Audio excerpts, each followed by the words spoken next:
welcome to Would I Lie to You? The show that says if it looks like a lie and sounds like a lie, then it's probably true. On David Mitchell's team tonight, he's the comedian's comedian and the hairdresser's nightmare. It's Paul Foot. And the star of Getting On, where she plays a nurse whose jobs include bathing old people and emptying their bedpans. Forgive me if I don't shake hands. It's Joe Brand.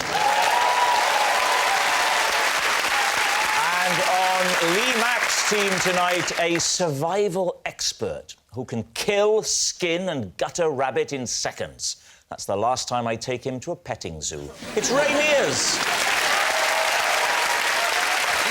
And a stand-up comedian who, until a few years ago, used to live with her nan. Must have been a bit awkward for her to bring young men home, what with her granddaughter being there all the time. It's Roisin Conaty. And so we begin with round one, Home Truths, where our panellists each read out a statement from the card in front of them. Now, to make things harder, they've never seen the card before, they've no idea what they'll be faced with, and it's up to the opposing team to sort the fact from the fiction, and Joe is first up tonight. Right. Once on Christmas Day, I was forced to hitchhike my way home and was picked up by 4 different drivers. Please do. Where were you going from and to? I was going from London down to Hastings. How old were you? I was about 17 and a half. And because nothing was running on Christmas Day, or you were skint? No, what happened was I was meant to go home on Christmas Eve, but I missed the last train. So you started your journey in London? I did. And how long did it take to get picked up? For the first bit? Not long, actually, 10 minutes-ish. And he said... Would you like to come back and have Christmas lunch with me? I'm very lonely. Seriously, he said that? Yeah. What sort of a man was he? He was a gay man in his mid-70s. How far did you go with him? No. I mean, how far on your journey did you go? I think he drove me about 10 miles, right. Something like that. So that's the first person. Yeah. And then, do you remember the second one? A woman. Yes. Who picked me up round about the Eltham area, I think. I like a euphemism early on in the show. We've all been picked up in the Eltham area, haven't we? Actually, you're more accurate than you realise. She actually did make a pass at me. This is 2 now? Well, she said, "Where do you want to go?" And I said, "Down to the coast, please." Oh, my God. Oh. Did she go down to the coast? Well, what she actually did was she put her arm round my neck and tried to kiss me. She did. What had led her to believe that this was a possibility? What had happened? The mistletoe on the wing mirror. Yeah, she tried to kiss me. I opened the door and got out of the car and ran away. Ah, so yeah. that explains the second story. Right, Okay. now get to the third one. The third guy was deaf.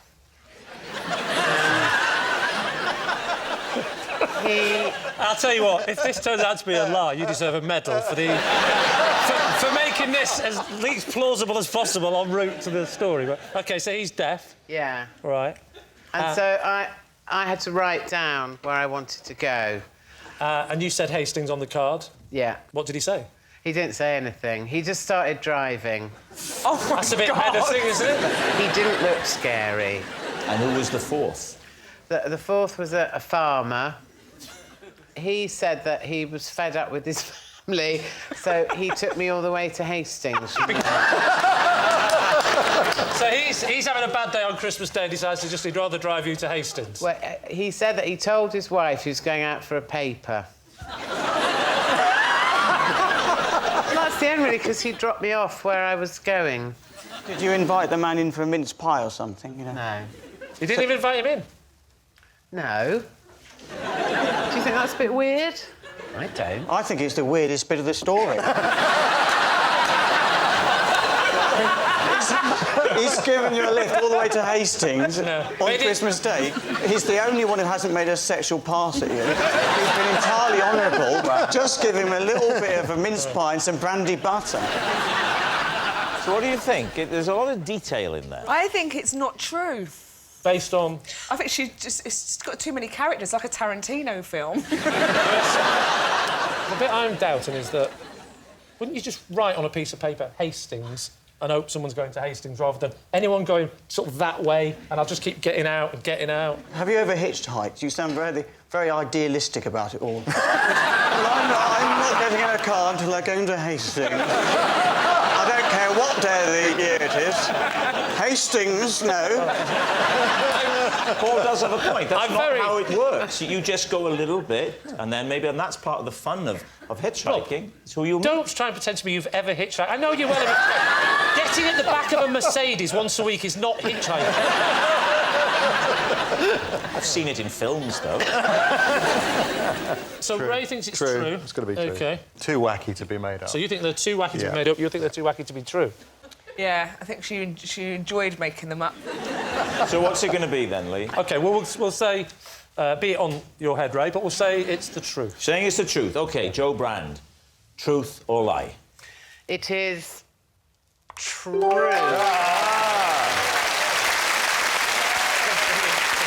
Yeah, it was true. Joe did have to hitchhike home on Christmas Day and was picked up by 4 different drivers. Paul, you're next. Oh, dear. I am absolutely repulsed by beards.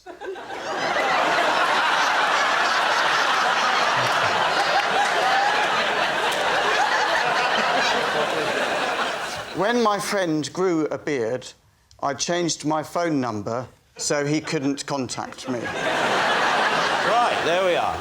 Lee. What's his name? His name is Ben. Ben. And what did Ben do? Well, he used to be a child. Then when he got older, he was a tree surgeon. Right. So, what is it about beards that you find so repulsive? Well, it's just... like the idea of touching a beard is horrible, and it can't be hygienic. I mean, there must be dirt in it. Look to your left. I think you'd have to go a long way to find a better, more respectfully kept beard than David Mitchell's. But David Mitchell can afford to have a beard cleaning person. The average beard person, they don't even wash it, do they? It's all dirty, bits of egg in there and all sorts. You would obviously never consider a beard yourself, then, obviously. Oh, no, But on a windy day, surely those bits of hair around the side of your head are going to go over your face, because that's quite long hair you've got there. But they're all lovely and soft. Wow. Whereas when a beard, it's all scratchy and thick hair. I imagine David's beard isn't scratchy.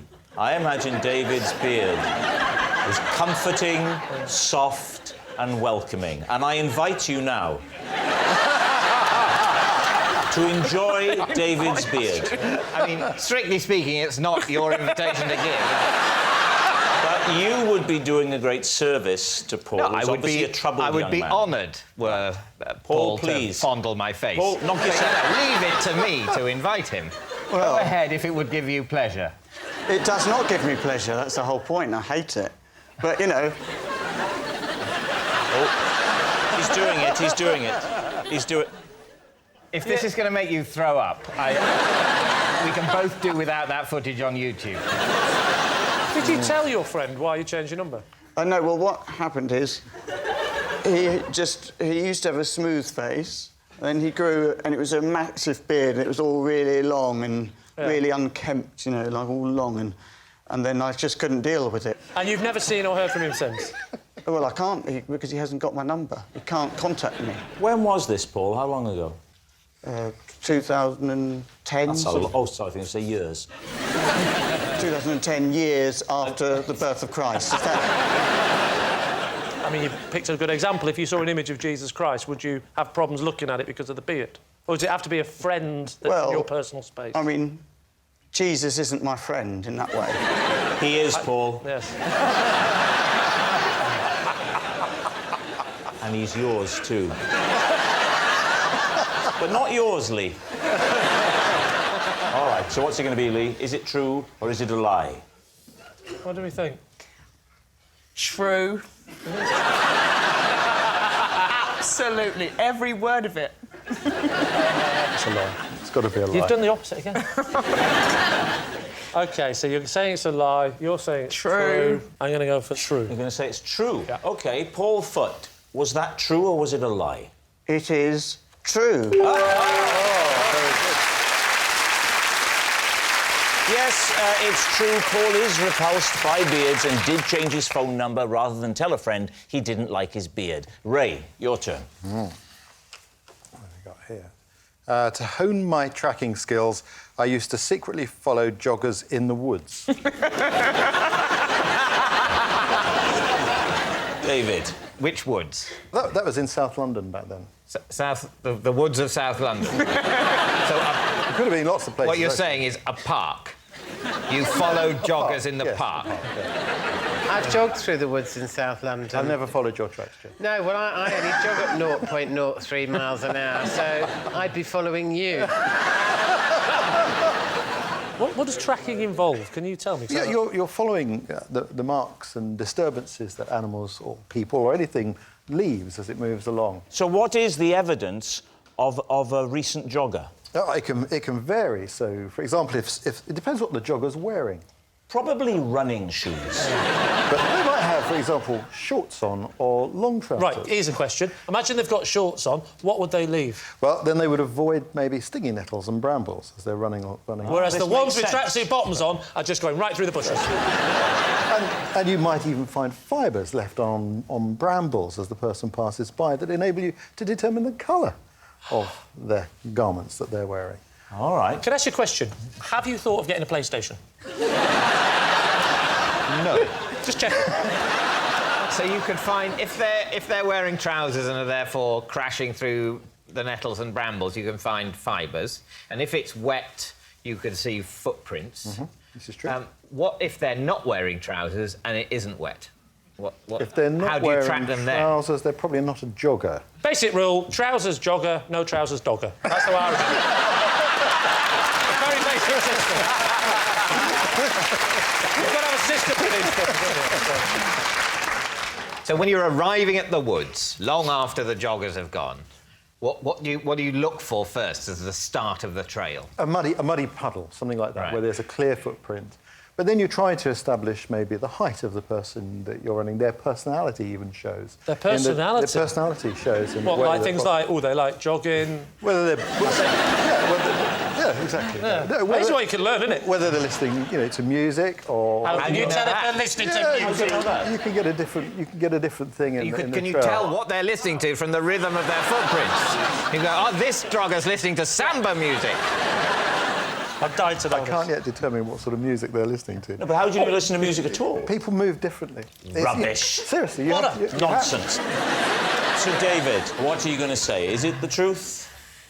What do you think, Joe? Well, I think it's plausible. It's certainly a very complete story. What do you think? I think he does do it. Well, we think it's true I then. think it's true. Yeah. OK. Ray Mears, were you telling the truth or were you telling a lie? It's a truth.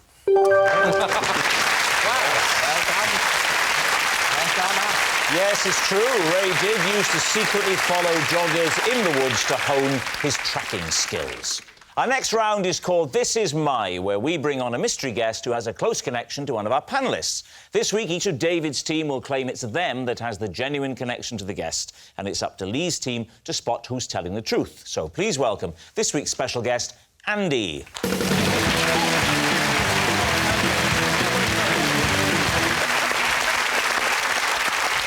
So, Joe Brand, what is Andy to you? Sandy, and he once helped me break into an ex-boyfriend's house through the dog flap so I could steal all his pants. Right. Paul, how do you know Andy? This is Andy.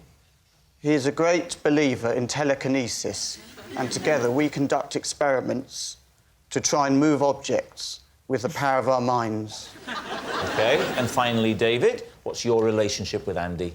This is Andy. I once accidentally nudged him into a fountain whilst trying to take a photo of a tank.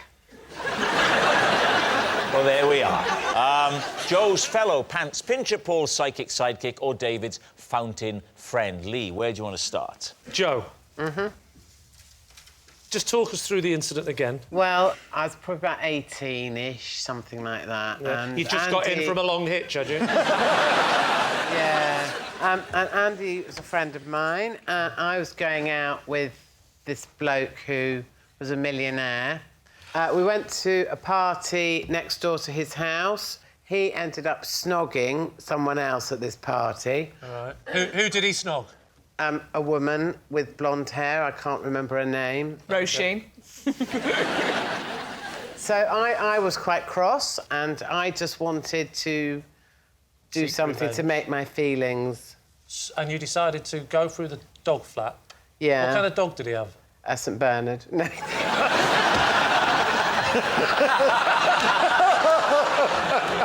No, he had a fat Scotty dog. Like a Highland Terrier? Yeah. They're tiny. I know, but I was thin at the time, so I used to be thin when I was might a have been teenager. thick, but you weren't, like, 1 foot high. Terriers are like big I cats. didn't walk straight through. I wriggled through it. Like yeah. What was Andy's part in this? Andy's part in it was that he helped push me through from the garden. See, not as easy now, is it? You needed a friend to get you through that time. Well, a bit, yeah. And he kept watch in case... Case what? The neighbours noticed. Yeah, best way to stop anyone noticing someone going through a dog flat is to have someone stood up next to him. Yeah, a complete stranger standing next to the door is a bit suspicious. Well... When you got in the house, what did you do? Went to his bedroom. Yeah. Got all his pants out of the drawer and all his pants out of the washing basket. Threw them out into the garden. And then we went and chucked them in a bin and then went to the pub or something. Why the pants? If he's a millionaire, why didn't you take... What, if you were going to break in and risk getting arrested, why didn't you steal something or break something or write on, like, a painting? Because a bit of me wanted to do something that he would think was a bit weird. And did he ever possibly not know it was me. Did he ever find out? I never saw him again. So you don't know to this day if he ever... No. He knows now. He knows now, yeah. Well, hopefully he's dead, so he doesn't. Joke, everyone. The good thing is, Joe, as long as you've moved on...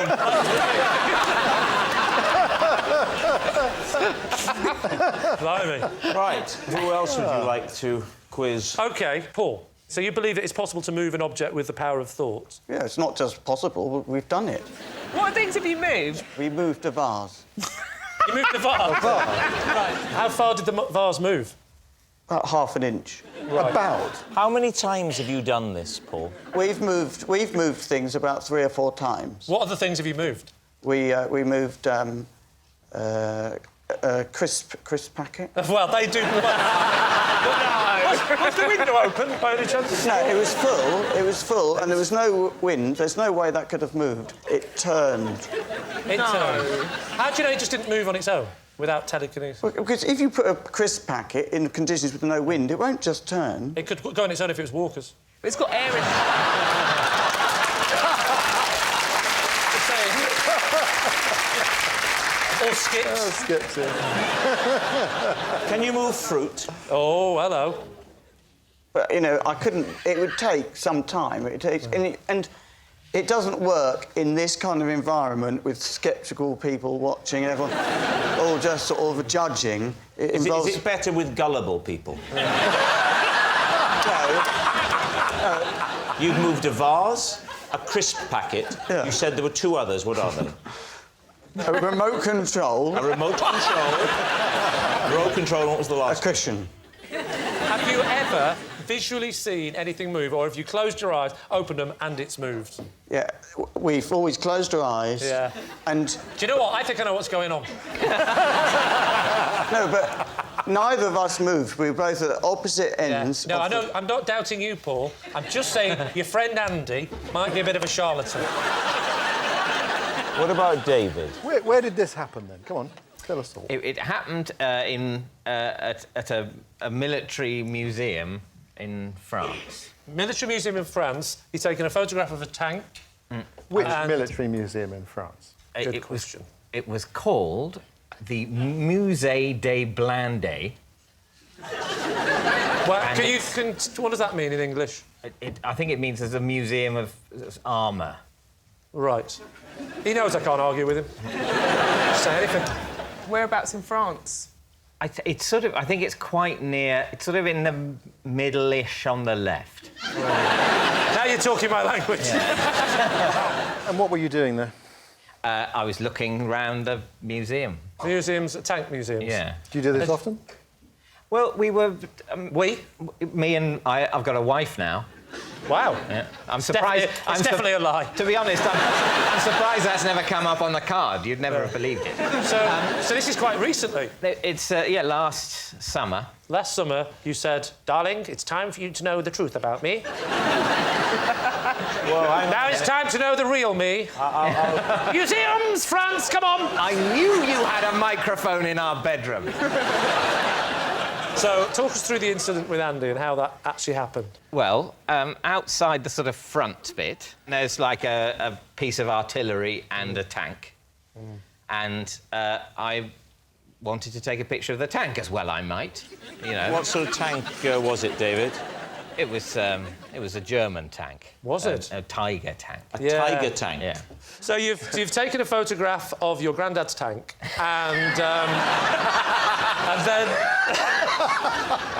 and how did it crop up? I want to know the actual mechanics of how Well, he ends up I've not taken the picture at this point. I'm trying to get the tank in frame. I was backing away, you know, just slowly, and there was a sort of pondy, fountainy bit, which people... A what? A pondy, fountainy bit. Oh, right. I genuinely thought you were speaking French again. Yeah. Like a pondy, fountainy bit. Ah! And I just... You backed into it. I backed it, I just sort of with my elbow. Yeah. And, I don't know, he was obviously... He was obviously what? He was obviously... I don't know, I was about to say, you know, I was about to see how that sentence finished myself, Lee. But now I need another runner. Here we go. This is what I want to know. You've backed into him. Yeah. There can only be two things. He's either looking at you, and for some reason beyond anything, he just thought, well, I better just stand here and be pushed into the fountain, or he's facing the fountain, in which case, why is a man facing a fountain so close? Was he weeing into the fountain? He was standing on the rim, eating a baguette. Was he? OK. Was he? Was he wearing a beret? Did he have onions round his neck? No. How deep was the water into which he fell? About 8 feet. 8 feet? Not 8 feet. Not 8 feet. No, it was about a foot. All right, we need an answer. So, Lee's team, is Andy Joe's fellow pants pincher, Paul's psychic sidekick, or David's fountain friend? David's fountain friend. You think it's David's fountain friend? Without a doubt. Well, please tell me at least there's a doubt. I've never felt more confident. Wow. Ray, are you of sound mind? I agree. I agree. You agree as well? Absolutely, without a shadow of a doubt, it was David. Lee, David. you're not as sure? I'm not sure it's David. Usually I would have dismissed someone pretending that they've moved a vase half-inch. There's something about Paul that makes me think, yeah, he looks like the kind of man who, in his own deluded mind, thinks he has done it. And which in itself is a truth, isn't it? If you think it's true, then it's true. But I think Joe's stories is the most likely because I've known Jo for some years and I can confirm she is bitter and twisted. So, your two teammates say one thing, you say another. What are you going to do? So we'll go with David's ludicrous story and say that it was David. You're saying it's David. OK. Andy, would you please reveal your true identity? Hi, my name's Andy, and I helped Jo steal her ex-boyfriend's pants.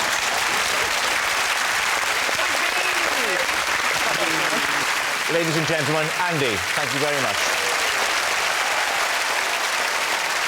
Which brings us to our final round, quick-fire lies. And we start with...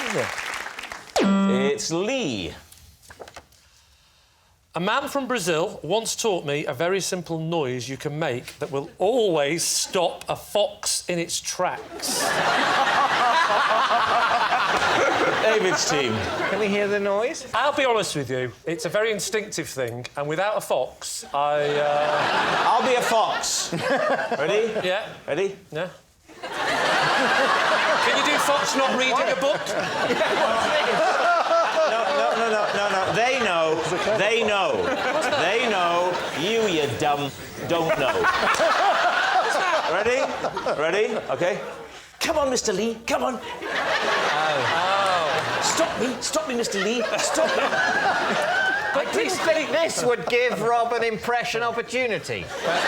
Come on, Mr. Yeah, Lee. but you can see him in the producer's room. Could we change bear to fox? I can do Basil Brush, I can't do a bear. But they can't... Lee, they can't change what a Brazilian man once told you. True. That is very true. Oh, that was like something out of Poirot, wasn't it? Did this happen in Brazil? It was in Brazil, yes. And what was the noise? The noise was, I might have to take a little drink to do it properly. I can only stop a fox if I've got water. Yeah. Not many people know this, but the fox fears very few things. It's true, you know. But there is one animal. That's my bushy tail. There is one animal. Come on. That if a fox hears, yes, the tone is so weird to the fox, it will scare the fox. And that beast, if I may call it a beast, is the dolphin. And the noise that you make is simply the noise of the dolphin, which I will now demonstrate. The fox comes towards you, and a simple will stop the fox in its tracks.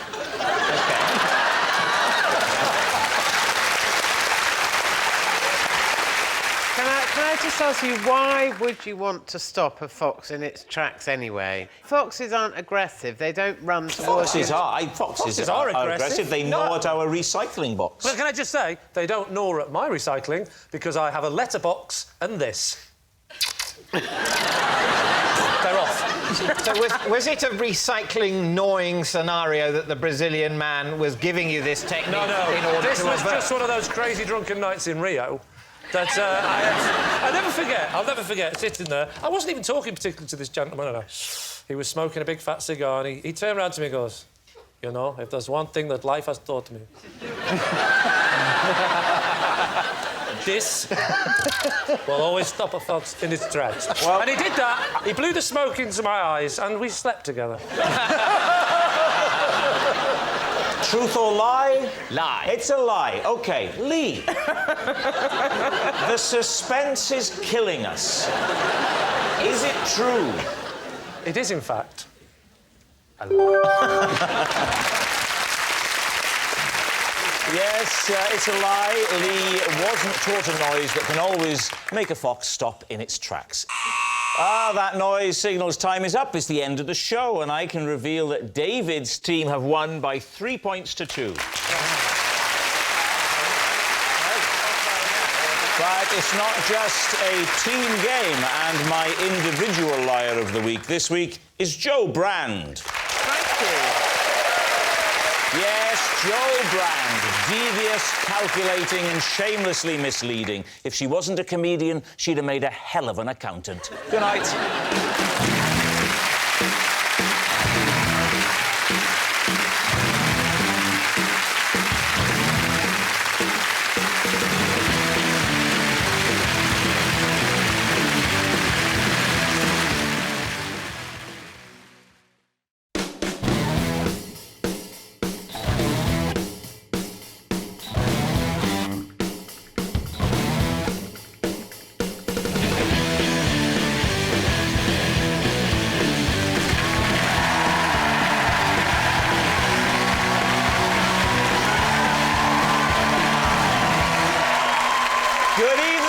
Welcome to Would I Lie to You, the show where economising with the truth pays dividends. On Lee Mack's team tonight, an actress who's been in EastEnders so long they actually built the set around her. It's June Brown. And a woman who studied French and philosophy at university and is now a comedian and actress. That was 30 grand well spent. It's Aisling Bea. And on David Mitchell's team tonight, a stand-up comic who admits that he can't do up a tie. And by the look of him, can't use a hairbrush either. It's Sean Walsh. And a football presenter who once did a charity bike ride from Newcastle to West Brom with Alan Shearer. They were only supposed to go to Sunderland, but Shearer insisted on finishing his anecdote. It's Adrian Childs. And so we begin, as always, with round one, Home Truths, where our panellists each read out a statement from the card in front of them. Now, to make things harder, they've never seen the card before. They have no idea what they'll be faced with. and it's up to the opposing team to sort the fact from the fiction. Adrian, you're first up tonight. I find nothing more relaxing than making scented candles. Please, team, what do you think? How long have you been doing this for? I've been doing this for about... 24 seconds? No. I've been doing this for about 2 years. What started you off? What happened 2 years ago that you were so stressed this is what you took to? I had a friend of mine from Birmingham was working in London during the week, and he came and he said, oh, I've been making candles. And I went, Yeah, your regular brummy starting conversation.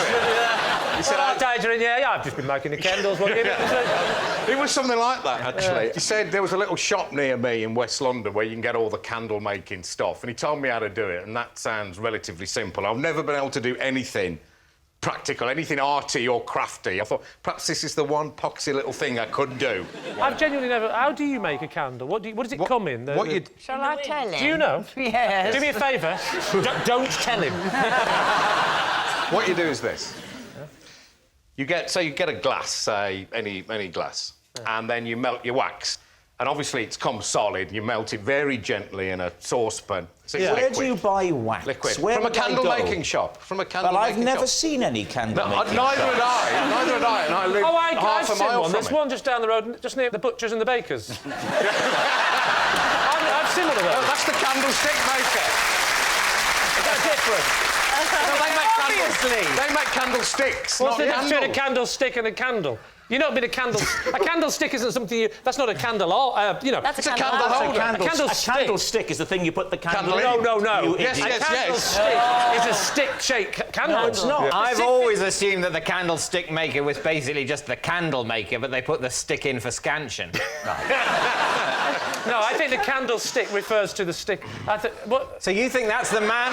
That's not the man that makes the butcher for everyday meat, baker, everyday bread, and the candlestick maker for not the candles, you have to go out of town to get them, but for the things you put the receptacles The opposite. for the candles. I'm saying he makes the candles that are in the shape of a stick. Oh, I'm with you. He's saying Yes, I'm... the candlestick candelabra. refers to the candelabra, the actual thing that you put the candle in. Candelabra is separate to a candlestick. What is a candlestick? A candlestick is a single stick you put a candle in.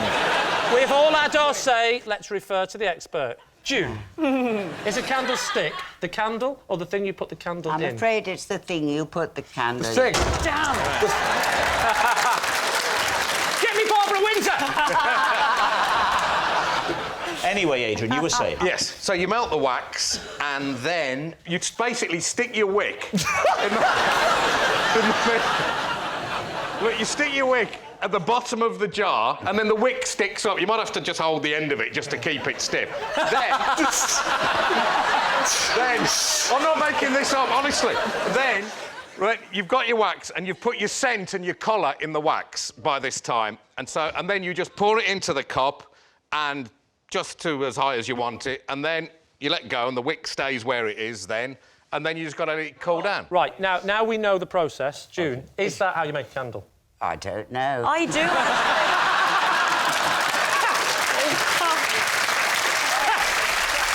I'm not going to go with this as being the truth just because he explained it, because if it's a lie, I reckon he could have pretty much worked out, you melt the wax, add a bit of string and it goes hard. No, but all those things like holding it It was and quite- knowing yes, to... and I thought those all things, that. how would Adrian Childs know that otherwise? He did Like- used to present The One Show. Coming up next, we've got a fascinating feature on the candles. So what do you think, truth or lie? What do we I think? think truth. You think it's true? Yeah, I think true. I don't think so. I think it's a lie. But don't take my word for it. I'm going to go with Oh, God. whatever you say. Oh, don't I'm not do putting any that. pressure on Don't you. it- But no, whatever of you course say, not. I will say.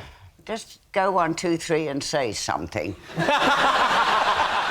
OK, you're saying true? True, 3, true. True. True. I've never been very good with timing, sorry. No, it's always a lie, but never mind. What? I was about to say true. I was about to say true. We're going to go with lie. I trust you. You're going to say lie. OK, Adrian Childs, candle maker. Truth or lie? It is true. I knew it. could without it. Yes, it's true. Adrian does find making scented candles relaxing. June, you're next. Oh, crikey. I once went skinny dipping with Sharon from EastEnders. David's team. Where did you go skinny dipping? Greece. And why were you on the beach with a co-star of the show? Well, we had gone on holiday together, and Tish was very worried. Because of photographers, you see, and every time a camera went off, there weren't phones then, but there were cameras, and there's a flash, Tish would think she was being photographed. And we should say, June, that when you say Tish, that's Letitia Dean, who Yes, plays that's right, Sharon. June. So Letitia stripped off for this skinny Why are dipping. you so interested in that? Why aren't you interested in me? No,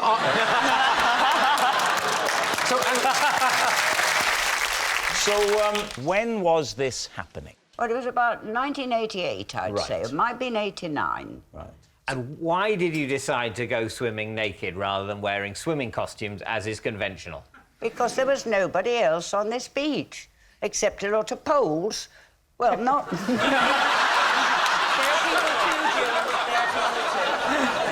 There were awaiting umbrellas. were you drinking? No. She was driving. She drove into the sea? My God. What are you thinking, David? Well, I think this is basically a plausible story. People have been nude in their life. Even I have, on occasion. been nude. David, When? let's not, please. I'd like to sleep tonight. Have you ever been skinny dipping, David? Is it something you've ever done? No. Unless Unless I pick up a card later that says I have.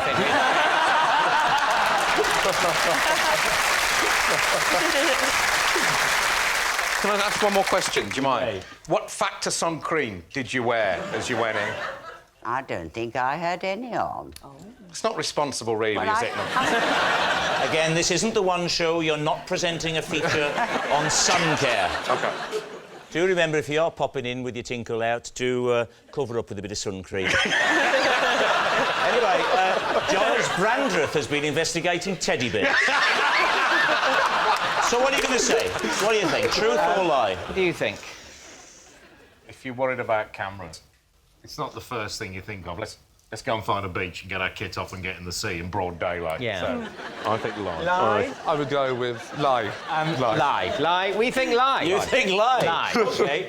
June, were you telling the truth or were you telling a lie? I was telling the truth. Wow. Yes, that was true. June did go skinny dipping with Sharon from EastEnders. Our next round is called This Is My, where we bring on a mystery guest who has a close connection to one of our panellists. This week, each of Lee's team will claim it's them that has the genuine connection to the guest, and it's up to David's team to spot who's telling the truth. So please welcome this week's special guest, Marie.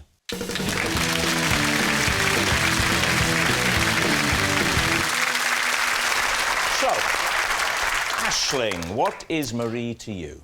This is Marie. She once booked me a stripper, and it went so badly that I spent the rest of the night trying to cheer him up. OK, June, how do you know Marie? Well, I call her Mari, you see, because Mari is going to play the young Dot in a spin-off of EastEnders called Dot Cotton, The Motorbike Years.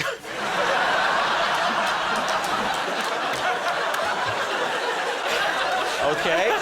And finally, Lee, what's your relationship with Marie? This is Marie. She once asked me to pop into her house to get rid of a spider. 10 minutes later, she asked me to leave because I was making matters worse. All right, there you have it. Aisling's party planner, June's acting apprentice, or Lee's damsel in distress. David's team, where would you like to begin? Aisling, Yeah? Marie hired you a stripper. Yes, now she's my friend, one of my best friends, yeah. Right, and why? That was my birthday party, and there was about 40 to 50 people in the room, and then the silence came. And this wasn't just because people had nothing to say to each other. No. There was someone It had wasn't gone... one of your parties, David. So it goes quiet, then what happened? And out came a fireman. And I was in total shock, and he gave a CD of his music to my flatmate. Oh, so the CD wasn't already in the CD player? Oh, no, it was. He had given it. So, he had given it, right. And so he didn't come in brandishing it, saying... No, he didn't come in. Track 5. No. Track 5, move it on to 6 when I get down to my pants. My flatmate put it into my laptop, and at the time, every time my laptop got a new CD, after about 7 seconds of music, it would automatically start writing the CD, you know, when it takes on the song. Yeah. So this fireman came out, I was shocked, and it started going... Silence. The music stopped as he was taking off his jacket. Yeah. And I could see the sadness in his eyes. And what happened? He took out a banana out of a satchel and started to peel it. All right. And he was, you know... Easy now, easy. But I looked at it and I was trying to eat healthier at the time, and he gave it to me like this, and I just went, oh, thank you very much. And he was like, no, you weren't supposed to eat it, you're supposed to lick it. And I was like, oh my God, I'm so sorry. I think I'm in the wrong programme. This poor little girl is standing here forever.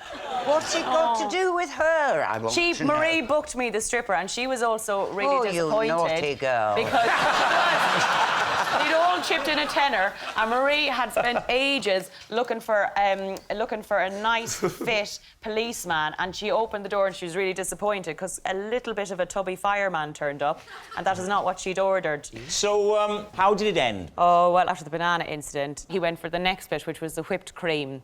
And he covered himself in whipped cream. And again, I was trying to... I'd cut out dairy out of my diet. He put it on his chest. And that's covered in baby lotion as well. So I was a bit like, that's disgusting. Because you didn't lick off the cream, that meant that he would have had to take that off, which is the saddest image of all time. A stripper just upstairs going, oh, God. But he did loads of it on. Do you think that's why he was so tubby? That he was forever...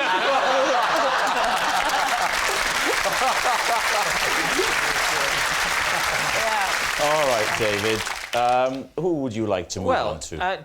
June, what's the broad outline of Dot Cotton, the motorbike years? Well, they've done this before, haven't they? They had a young Lou and a young Ethel years and years and years ago, and they decided they'd have a young Dot to show what she was like before she was married. Dot, you see, you was apprenticed into hairdressing.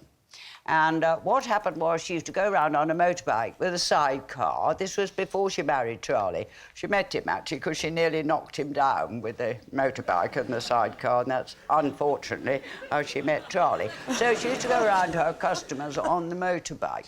Can I ask, have they filmed this yet? No, it's about to happen. Oh, I see. What they're like, and I don't know how many episodes it'll be. So what advice did you give Marie? Well, I explained about her foibles and her oddnesses, you know, and her precision, she's pernickety, and she's quite difficult, really. She was quite nasty at the beginning. She's become so lovely now. I don't know what's happened to her. So, anyways... Oh, I hope it's true now. So that's really what Which it isn't, because mine's true. Yeah, You do both have lovely high cheekbones. So, Lee, how do you know her? Marie lives next door. Well, she's your next-door neighbour? Well, she's my next-door neighbour's nanny. Right, OK. Not grandmother, obviously. No. That'd be crazy. How big was the spider? The spider was, including the legs. Yeah, oh, yeah. OK. The spider was, I would say, about that big with legs. Well, did she come round and knock on the door, or how did she alert you to the crisis? She came round and knocked on the door. And what leaving the children and the spider unattended? Yes. And what were you doing? I was at home just watching television, you know, just like you do, watching a bit of So what time? Bit of EastEnders as it goes. What time of day was this? 7:30. It's about 7:30 till 8. So it was in the evening, and Marie knocks at the door. You go and answer the door. Yes. What did she say? She said, Lee. She's French. Okay. She is. She said, Lee, you must come very quickly. Pourquoi? I said. There is a spider in my house. I'm very frightened. Mais oui, I said. So I said, I'm not, you know, I'm sort of watching Doc Cotton, my favourite, you know. I don't know this character. I've only just arrived. Last time I was here, it was 3010. No, so we just made light conversation about... You made light conversation, despite her distress, despite the fact that she's leaving unattended children in a house with an arachnid she finds terrifying. And so you go into the house. Where's the spider? Exactly.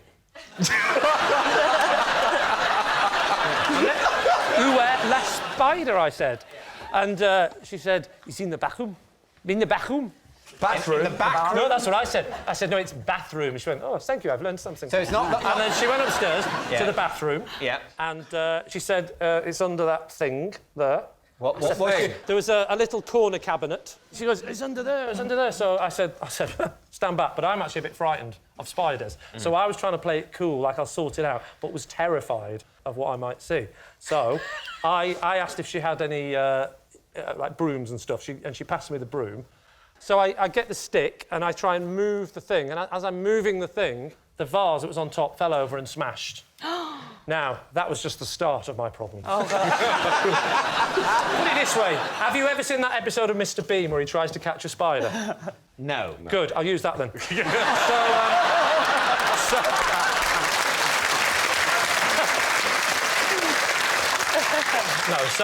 So the vase smashes. Now the child comes in, sees me. I panicked, saw the broken vase, saw the child with no shoes on, and just sort of went, whoa, whoa, get out, like that. Bit too assertively, and the child started crying. Oh, but why do you make me cry so? Hang on. No. The child is not French. No, that's what I said. I said... Let me finish. I said, are they French children? And she went, no, but, you know, the parents are never here, so they learn from me. It's unbelievable. 3 years old, never been to France, he's going, boo-hoo, boo-hoo. Why must I cry? Horrible. What happened then? She shepherds them out like that. So I got a bit more brave, and I went over to the thing like that now, and I just go for it. I just pull it like that. The whole thing goes over. The drawer comes out, and things spill all over from the top drawer, and there's some awkward things in the top drawer because I am in the bathroom that Marie uses, so it's her bathroom. I'm not going to go into detail. What sort of awkward things? I don't want to embarrass her. But a Lee Mack video?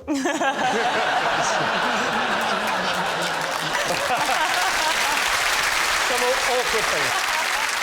And did you at any point actually see the spider? Well, that's the funny thing. No, I didn't. But you know what size it was? Yes, I do. Because she told me.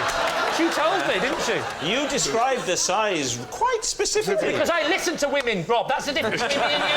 That's why they go out with me. Because I listen to what they have to say. I don't always go, did you see me and Gavin and Stacey? No. I'm interested in their lives, Rob. In their lives and their fears. It's not all about you. All right, well, is Marie Aisling's party planning friend, June's acting apprentice, or Lee's damsel in distress? Well, I'm pretty sure that Lee doesn't listen to women. No. So but what do you think? What Lee's saying is obviously... it's just not true, is it? Yeah. Doc Cotton, the motorbike years. No, no. Aisling's absolutely sold me on this. I can see you struggling with that banana. It's unquestionably. What do you think?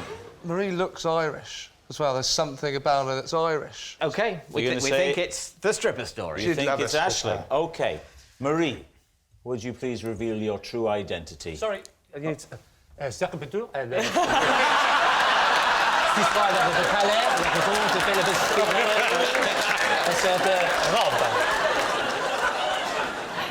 Je m'appelle Marie, et I booked a stripper for Aisling's birthday. You know what? Genuinely, for a moment, then I thought, oh, it is me. You're not French, are you? No, I just really wanted that story to be true. Thank you very much, Marie. Which brings us to our final round, Quickfire Lives, and we start with... It's David. I once accidentally left a goldfish on top of a petrol pump. Lee's team. OK. When was this? About in the late 90s. The late 90s? That's Where quite you got old. this goldfish from that you were at a petrol pump with it? I was basically in a car with some friends of mine, and we were driving back from the Edinburgh Festival, and the goldfish had been a prop. Is it in a bowl or a plastic bag? It's neither. What's it in? It's in a sort of Tupperware. But it's got water in, right? Yes. And holes in the top? Yeah. Yes, but none in the bottom.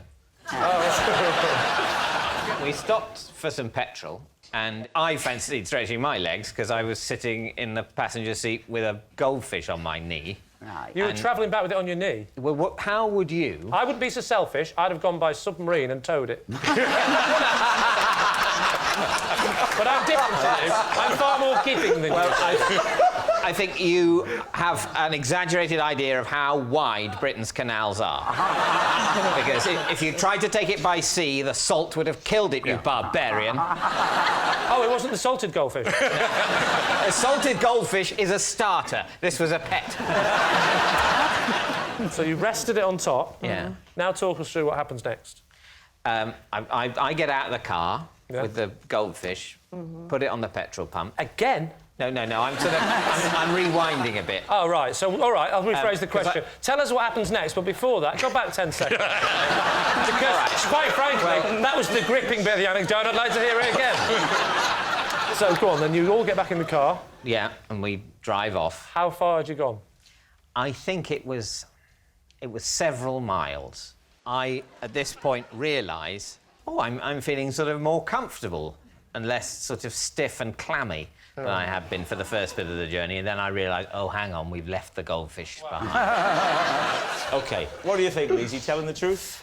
June. I mean, I don't see why it's so important, but I think... Well, I wouldn't say so much important as we were just engaging with the basic premise of the show. And what do you think, then? Come on, now.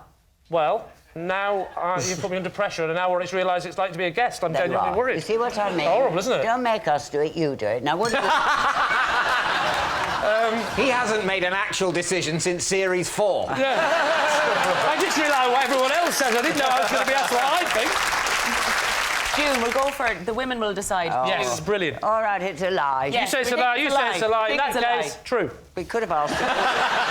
We think it's a lie. True or lie? You're saying lie. All right, I'll go for a lie. So, David, the goldfish in the petrol station, truth or lie?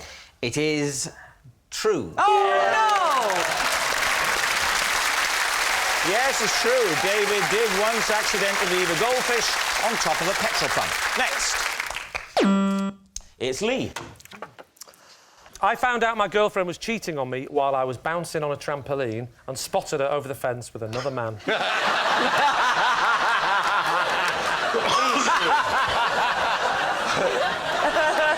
What age did this traumatic event occur to you?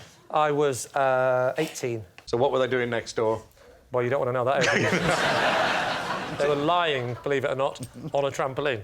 You were trampolining in your garden. Yes. And you saw over the fence. Yes. Into your girlfriend's garden. No, she didn't live next door. Oh, right. So Neither lived next door. Neither of them lived next door? Correct. Why were they next door, Because there was a party going on next door, and it sort of slightly drifted into my house. It was like two sort of houses were taking part in the party. It sort of bled into mine. What sort of trampoline was it, Lee? It was the TS497, the only trampoline. I remember jumping up over the fence, seeing them kissing and thinking, is that the TX417? Where did he get that from? I wish we could afford one of them. Stop kissing her! I think you know what I mean. Yes. Was it an oblong trampoline? Was it the modern one with the nets, the circle with the nets up the side? Don't say that! You know her name was Annette. It was a trampoline with no net round the side. Oblong or circular? Well, she'd lost a bit of weight.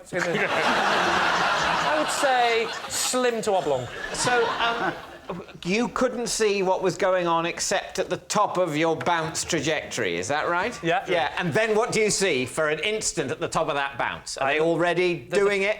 They're not doing it. Are they already kissing? Are they already writing poetry? Have they taken their shoes off? They hadn't taken their shoes off. Oh! You know what was worse, though? It was the only thing they were wearing.